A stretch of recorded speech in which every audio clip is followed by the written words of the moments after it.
The rag felt rough against her fingers, damp from too many passes over the same stained surface. Her hands moved steadily, though her wrists ached from hours of wiping tables that never seemed to stay clean.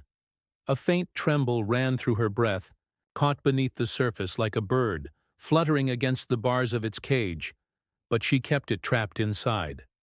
She couldn't let it out. Not here. Not in front of them. The clatter of cutlery and hum of idle conversations filled the air, but no one paid her any mind. She moved among them like a shadow, seen but unseen, present yet invisible. Her gaze fell to the streak of dried sauce clinging stubbornly to the edge of the table. She scrubbed it patiently, methodically, her mind drifting only for a second to the memories she worked hard to bury. She had worn a uniform once, but not this kind. Not the faded black apron stained with traces of other people's meals. Once she had walked confidently into classrooms filled with eager minds, lecturing on business ethics and leadership strategies. Now she followed the barked orders of a man who barely remembered her name. "Table 7, the manager's voice snapped behind her, sharp and cold. She flinched, but only slightly, catching herself before it showed. "Hurry up! They're waiting!" Her lips pressed into a thin line. She dipped the rag into the murky bucket, wrung it out with practiced efficiency, and moved to table 7. A pair of impatient customers tapped their fingers against their glasses, eyes skimming past her as if she were part of the decor. She forced a polite nod, cleaning away the remnants of the previous guests with precise, mechanical motions. The air in the restaurant felt heavier near the kitchen, thick with the scent of fried grease and fading ambition.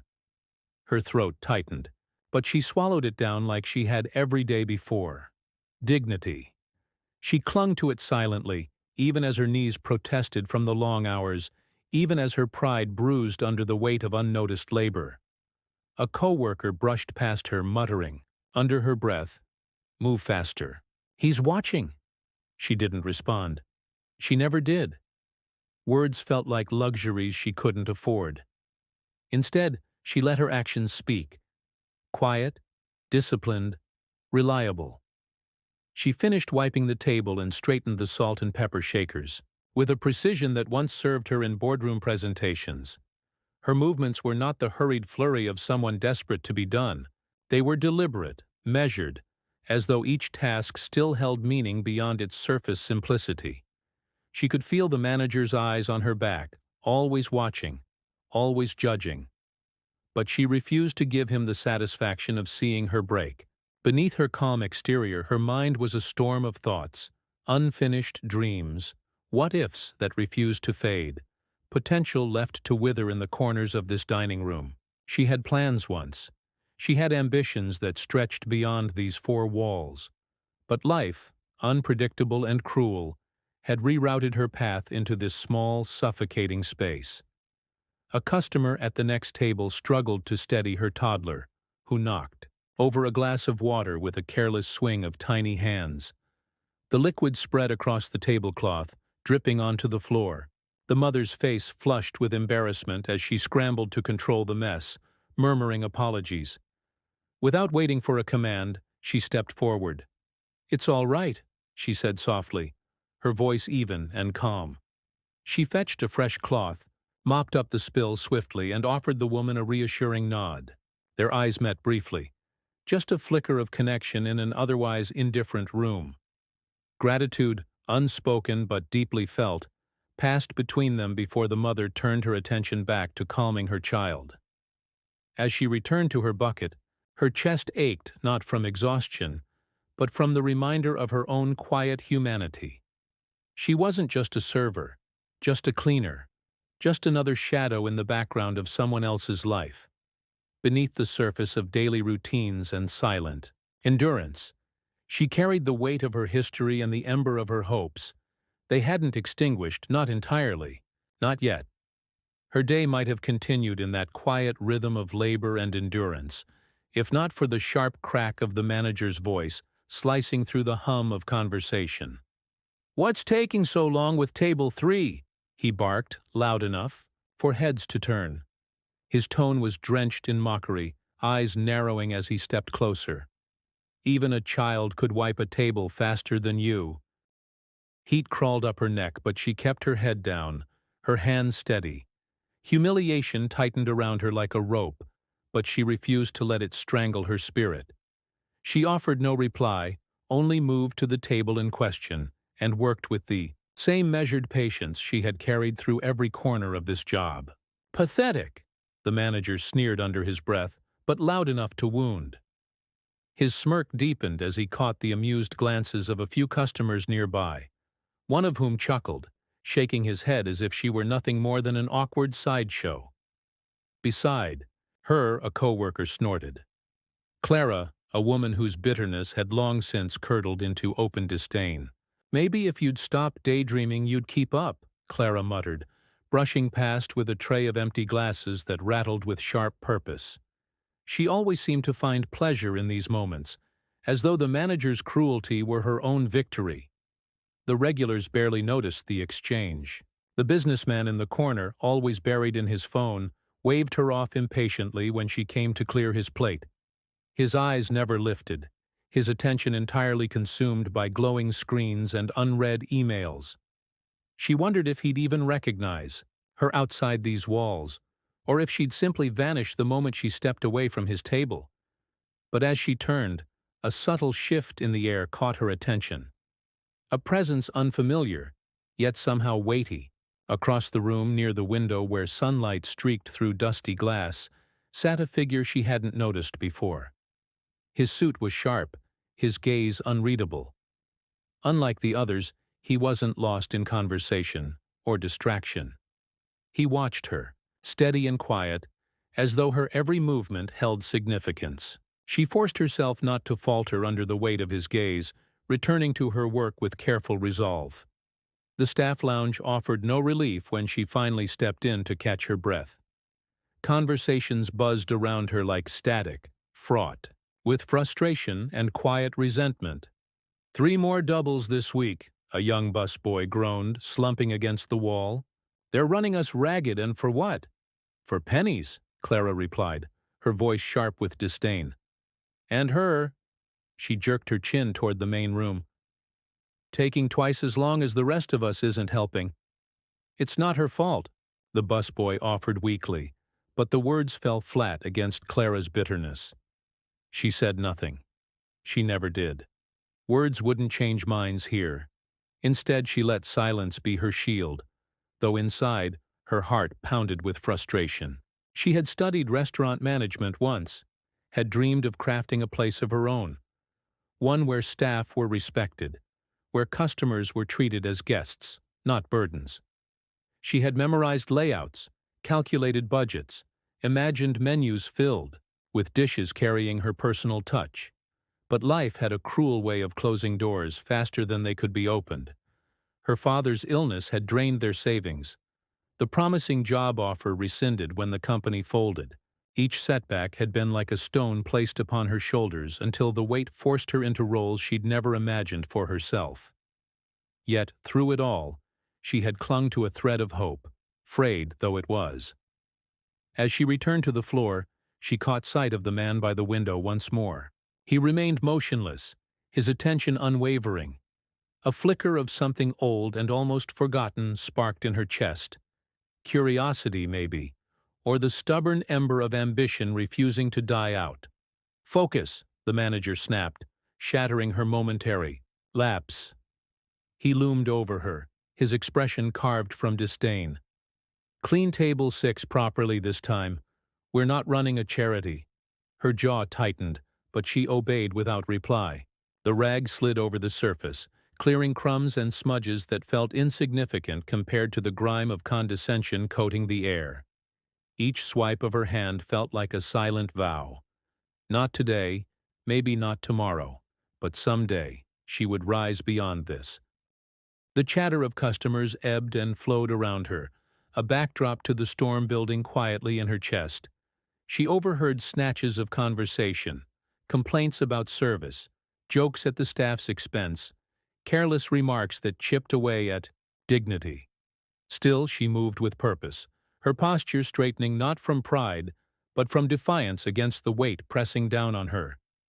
As she cleared another table, the child from earlier caught her eye.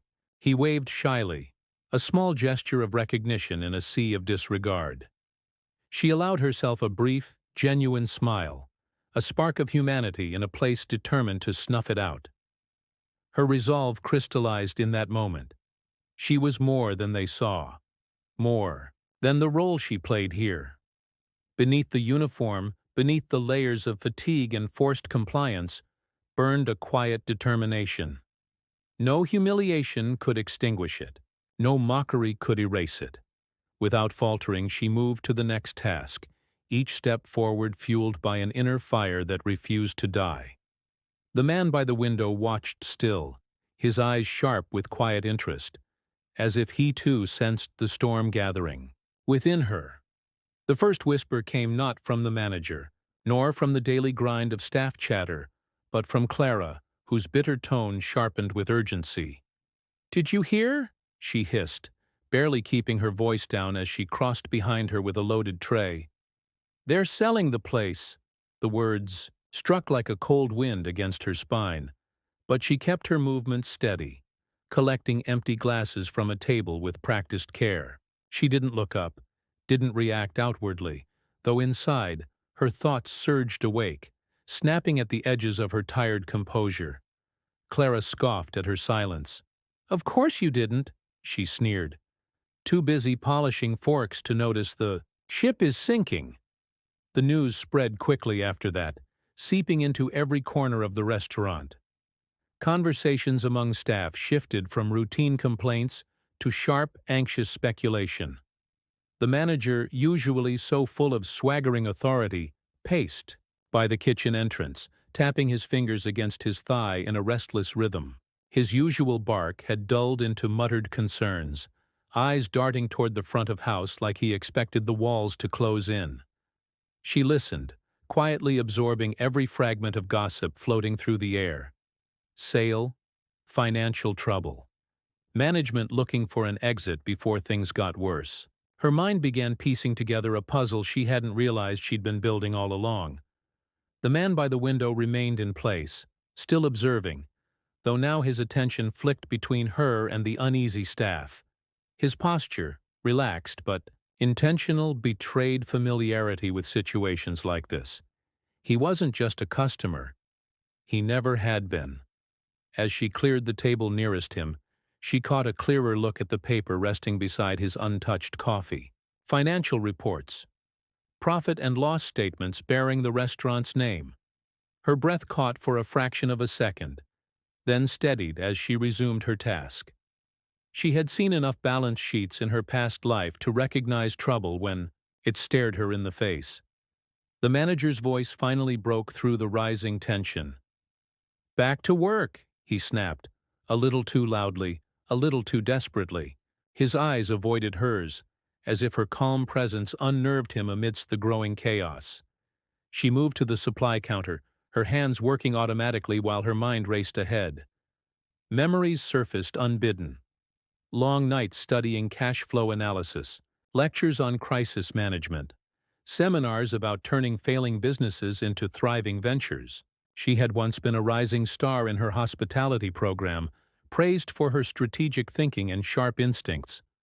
A flicker of old ambition reignited in her chest, warm against the chill of current reality.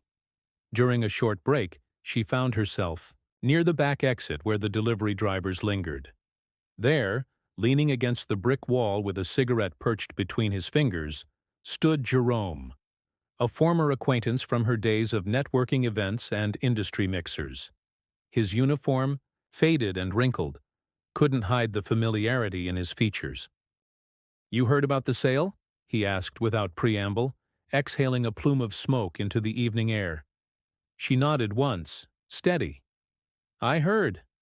He studied her for a beat, then chuckled, not unkindly. "Funny, isn't it? Place used to print money. Now they're drowning in debts and looking for a lifeboat." She glanced toward the service door, then back at him. "You think they'll find one?" "Maybe," Jerome replied, flicking ash to the pavement. "If they know where to look." There was a pause, heavy with unspoken history. Then, quietly, she asked, "Who's interested?" He hesitated, but something in her gaze compelled honesty. A couple of groups sniffing around, but mostly vultures looking to gut the place for parts, her jaw set. Anyone serious? Jerome's eyes narrowed slightly, considering her. Maybe one. A silent investor. Wants to keep it running. Says they're looking for someone who understands the bones of the place. The pulse quickened in her chest, though her face remained composed. Thank you, Jerome. He gave a small nod, pushing off the wall. Be a shame if it goes to waste, he said before turning away, his footsteps fading into the night. Back inside, the atmosphere thickened with uncertainty.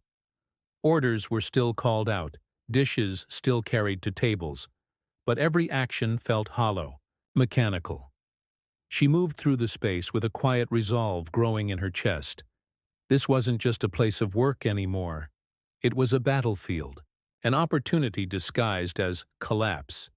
She started mentally cataloging what she knew: the building's capacity, customer flow during peak hours, staff structure, supplier lists.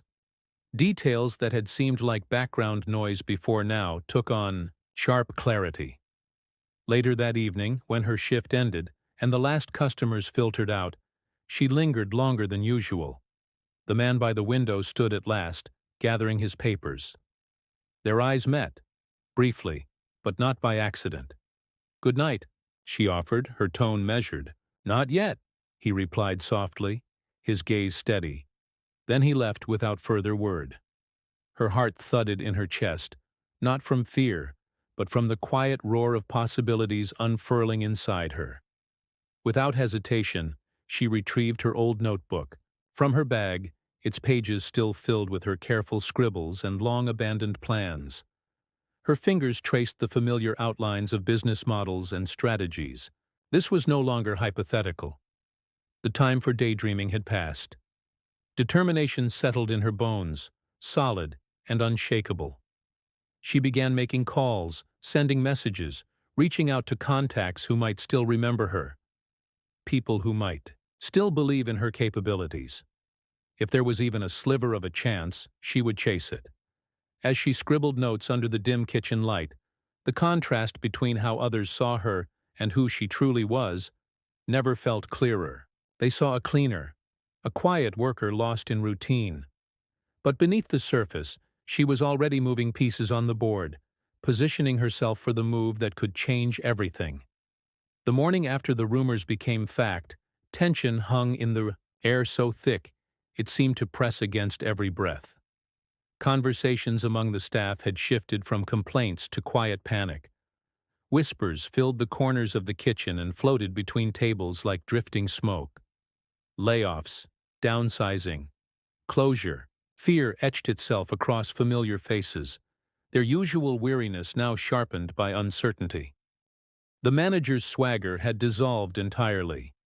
He clutched a crumpled memo, pacing by the front counter, barking out hollow orders more to preserve his fading authority than to maintain any real order.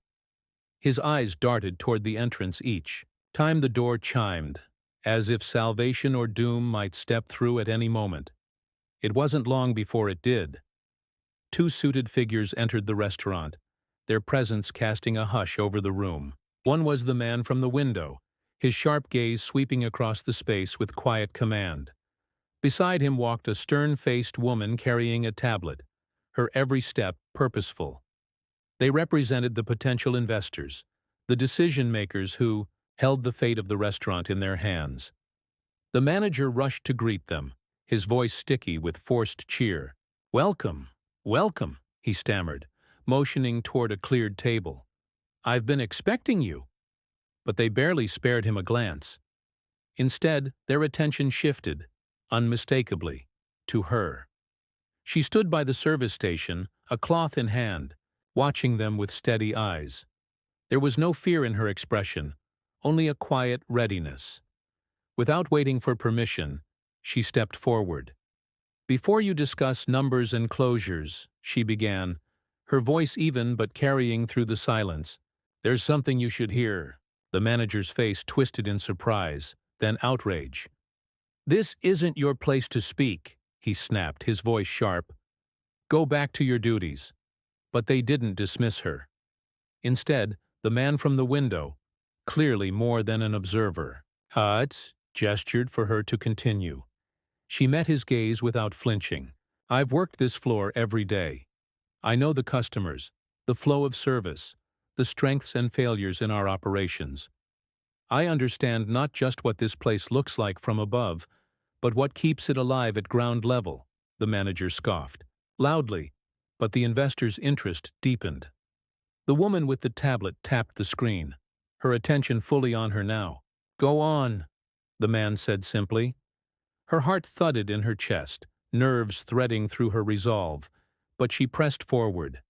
She spoke of inefficiencies in the ordering system, of supply chains bloated with unnecessary intermediaries. She highlighted the loyal customer base that could be rebuilt with proper community engagement, and the staff's untapped potential buried under poor leadership. Every word she delivered came from experience, from observation, from a mind that had never stopped working, even while her hands scrubbed tables. The manager's face reddened as her words dismantled his fragile authority piece by piece. "She's just a cleaner," he protested weakly. "She doesn't know—" "I know enough," she cut in, her voice firm. "Enough to see this place has been bleeding not from lack of opportunity, but from neglect and arrogance." Silence followed, heavy and undeniable. The investors exchanged glances, the weight of her words settling between them. Then, as if to anchor her position further, she revealed what she had kept close to her chest.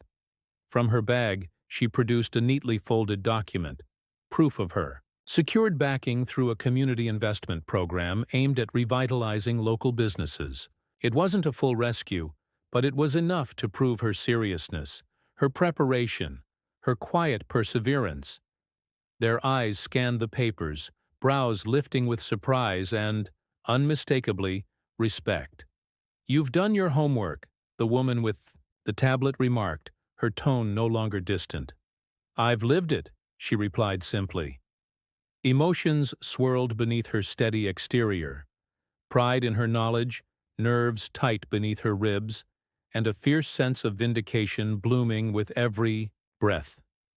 For the first time, eyes that had looked past her for so long now saw her clearly.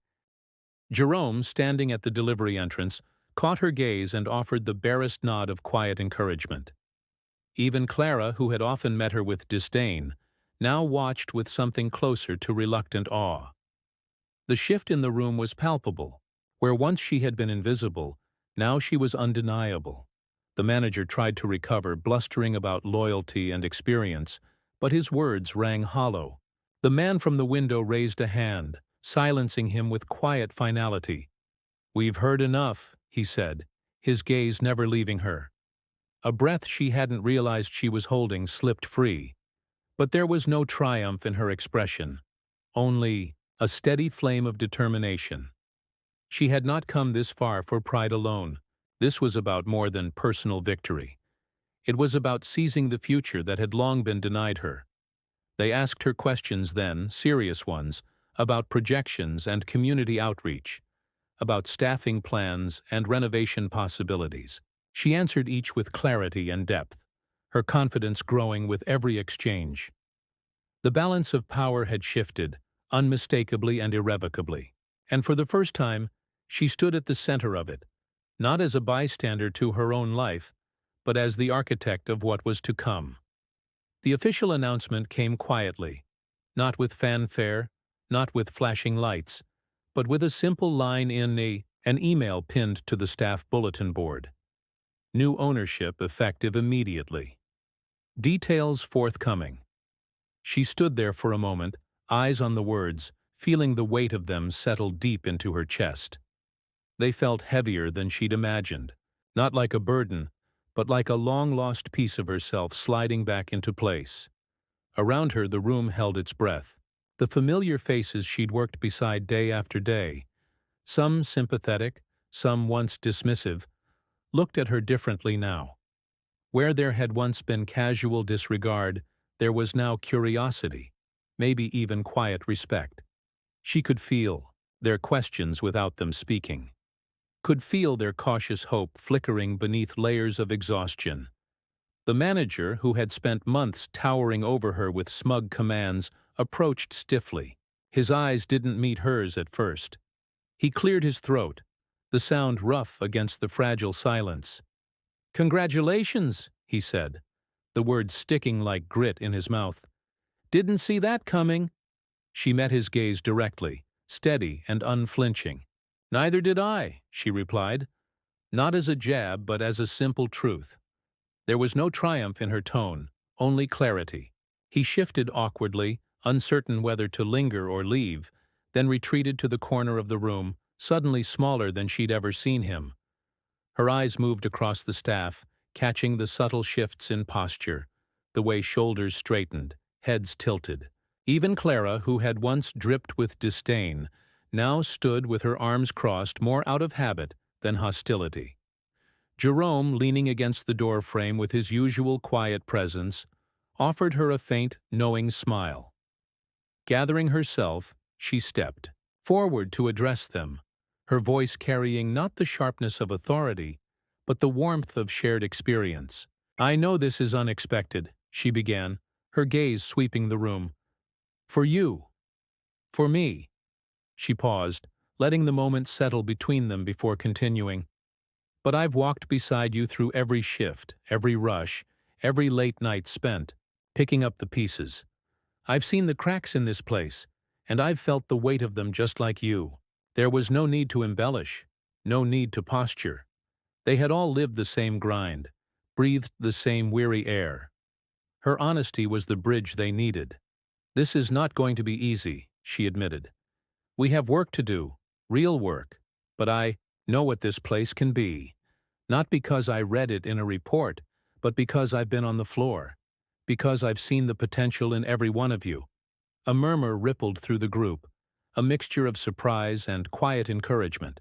She felt it wash over her, strengthening her resolve. Her gaze lingered on Clara for a moment, softening just enough to peel away the layers of tension between them. "You know this place as well as anyone," she said, surprising even herself with the invitation. "Your experience matters." Clara's eyes flickered with something unreadable.